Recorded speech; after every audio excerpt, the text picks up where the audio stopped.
What's up YouTube, it's Demi. I made an Aurabot. I'm going to show you a bunch of footage of the Aurabot and maybe talk about it a little bit. Enjoy!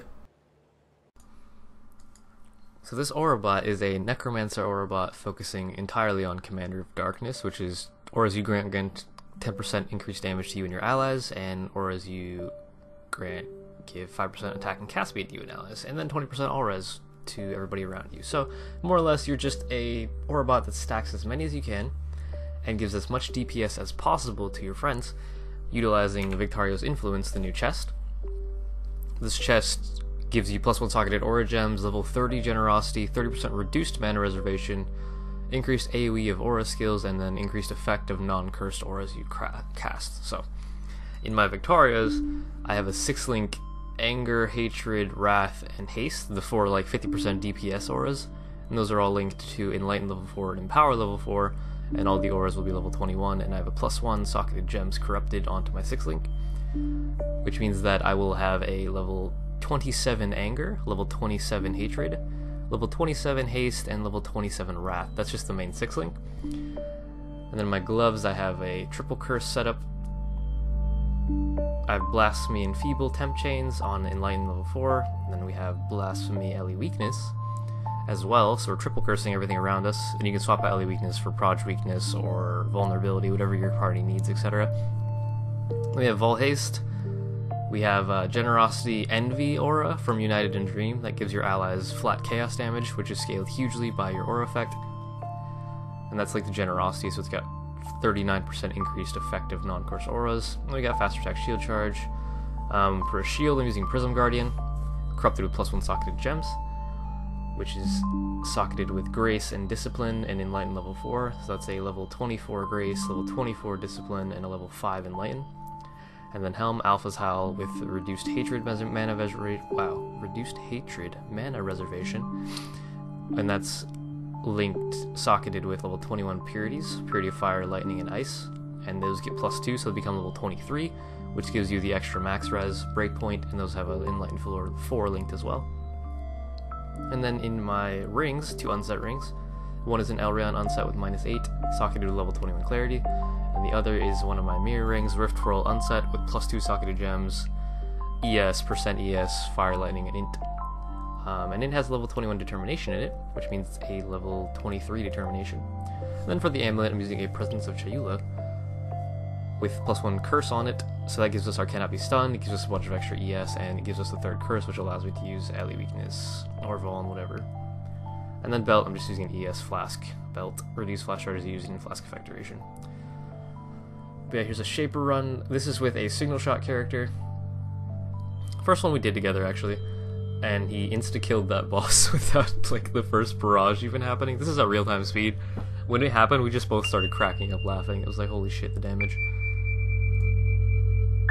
But yeah, the tree is literally every single aura effect node on the tree. It'll be linked in the description below. Like, I have Influence, I have Charisma, I have Leadership, I have a Skill Effect Duration node, I have Devotion, which gives you 3% effect of non-curse auras, I have Sovereignty, that entire circle, I have the Dual Curse aura, go all the way down into Blood Magic and into the Champion of the Cause cluster for even more aura effect. And once you have all the aura effect stuff, you basically just start picking up ES nodes and Jewel Sockets.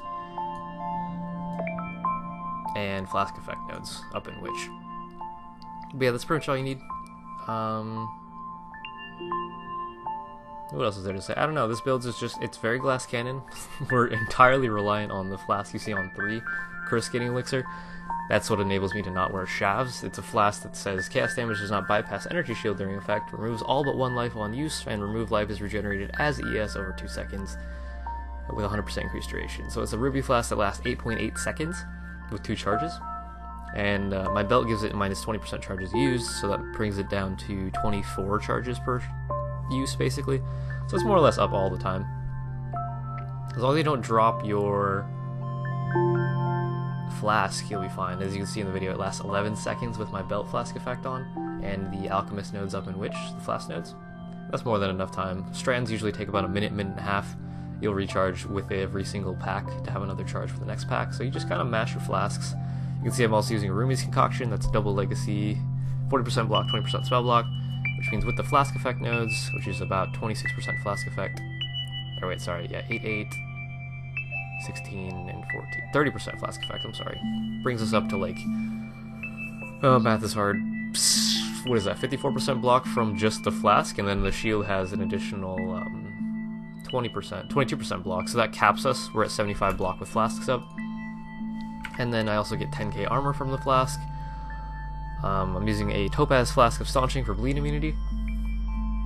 Coruscating Elixir, which is a ruby flask, so that gives us our lightning res, our fire res, armor for block from roomies, and then we have a Quicksilver with just movement speed duration, and then a Taste of Hate for the fizz mitigation as well as cold res. So we have all 3 elemental flasks. With all 3 flasks up and all my purities, I'm sitting at 94% all res, I believe. Let me check. 92% all res, I'm sorry. So we have 10k armor, 9.6k evasion, 7.8k ES, 92, 92, 92 max res, and then 75% chaos res, along with 75, 23% block chance. 75 attack block, 23 spell block, which is just stupid. And then, because I'm wearing Alpha Sal, I'm freeze immune, so I don't need to worry about that. I just need to worry about bleed and, I guess, ignite and poison, but it's usually fine, doesn't matter. And here's the last Shaper phase, I believe. Come on, delete. I think this was before I went triple curse. Oh yeah, he immediately went ball phase, that was bullshit.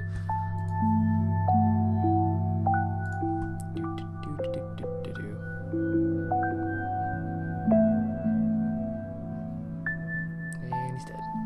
That was without flasks on the Pathfinder's end, so obviously a little bit slower than it was the first 2 phases, but still, for our first Shaper run together, that was ridiculously clean. And then we tried to run some Guardians, just to see what would happen. And more or less, your playstyle is just you run along with your DPS, keep them within your aura range, and keep your flasks up along with mashing wall haste whenever you can get it up. Usually I have, I think, an 11-second wall haste. Makes me pretty goddamn tanky. Or sorry, fast. And then you keep your DPS alive. He said he was hitting 94% all res. I think that's where that number came from, because he's Pathfinder with Dying Sun, Victars, and Taste of Hate.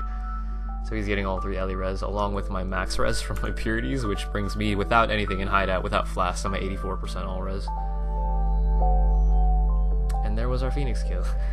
That was not speeded up at all. He missed the first half of his barrage, and then hit with the second barrage, and he died instantly.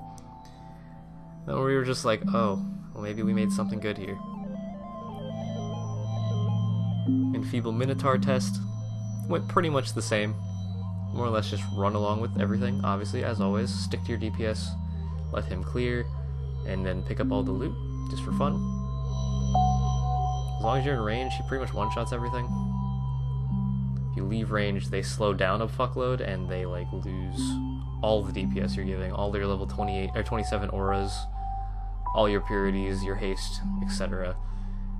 And then the global increased damage from Necromancer with attack and cast speed as well. They lose all of that. We're running 11 auras and 3 curses total, which means I'm giving, what's the math behind that?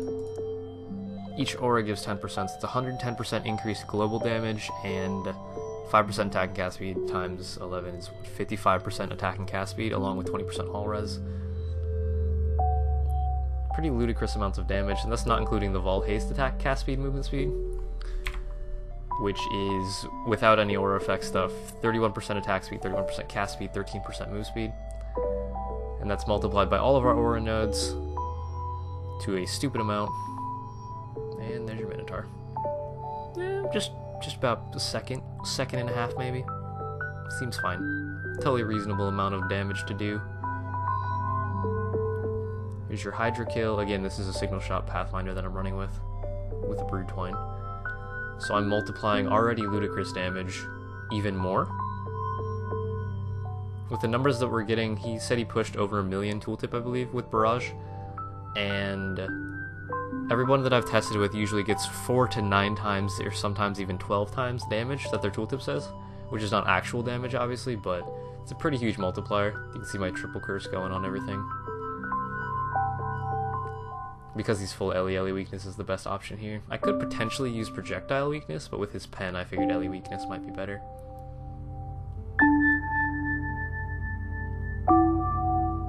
And you can always adapt to what your party needs.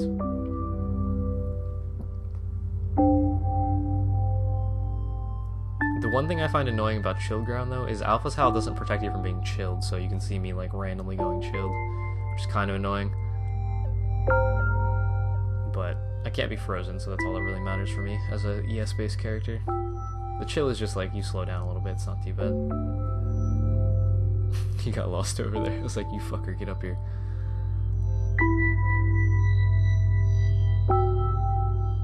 The only annoying bit about Hydra is that she has invuln phases. If you do enough damage, she ports out.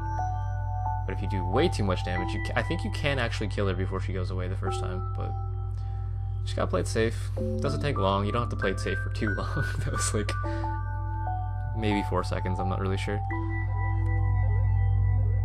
He actually didn't have a Chimera map for some reason. He had another frag from a different run, so we just did another Shaper run together just to make sure that what we witnessed the first time was actually correct. That our DPS together is just insta-killing 2-player health Shaper. Which it is, for the most part. One barrage kills it before his glove enchant finishes.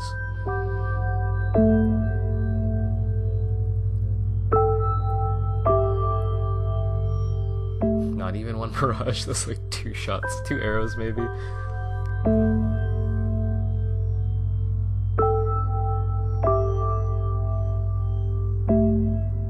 But yeah, I'll be trying to get a forum guide out on this soon. I have to type it all out and get level 21 gems still in a couple of my aura slots. I have most of them, like all the DPS auras I have. I'm just missing like the curses level 21, and I'm missing generosity level 21. I can steal the auras from all my other characters. I should just be able to get them together for the forum guide, which will be linked in the description below. I got a Void. I was pretty hyped about that. Still trying to collect those for the 10k subscriber video. Once we hit 10k subs on YouTube, I'm gonna do a stream and turn in literally every single div card I've collected for the past like 2 or 3, 4 months, something like that. I don't know. It was a long time since we hit 5k subs. I think 5k subs was the last time. We're currently sitting at just over 8,000 subs, which is pretty cool. Sorry to talk about YouTube, I guess, but I mean, I don't know what else to talk about. You're watching me kill Shaper with a mirrored bowed character that's just dumb. Go, go, go.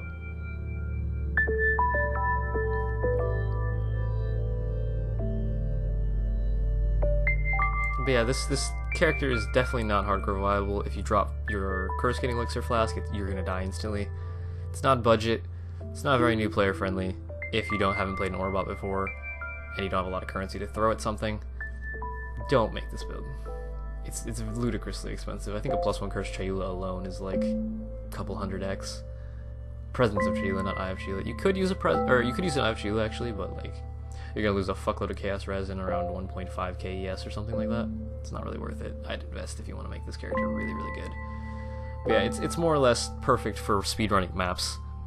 As long as you don't run, say, Desecrated Ground, your flask should be up 100% of the time and you should be fine. You shouldn't be able to die to chaos with the flask up. If you're unsafe, if you feel unsafe, whatever, drop one of your flasks and carry a second Curse Getting Elixir. So you have in total like around 36 seconds of uptime on flask. Yeah, he got one action that phase, and then he didn't port me for some reason. I was like, what the hell? And then I had to walk towards him, so he triggered it, and I was like, oh, okay, I'm fine. It was just a little bit sketchy because I was out of range of my DPS and I wasn't gaining flash charges, so I was a little bit panicky that I was going to randomly die to the chaos damage. But in total, through the last, I think, 5 levels, I'm at level 94 right now, I've died once to chaos damage, and that's because we entered a Desecrated Ground strand, and I didn't recognize it instantly, and I shield charged forward and died. Because I didn't flask first, I just shield charged to get into the map and died. So I guess if you're a better flask manager than I am, you should be fine most of the time.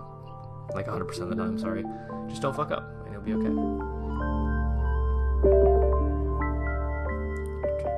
But yeah, I think I'm going to be leveling this character up to like 95, maybe even push it to 100 if I find enough strand mapping partners or groups in standard. Strands or shores, whatever, it doesn't matter. That lag explosion, always so good. But yeah, I hope you guys enjoyed, and I'll see you in the next video. Demi out.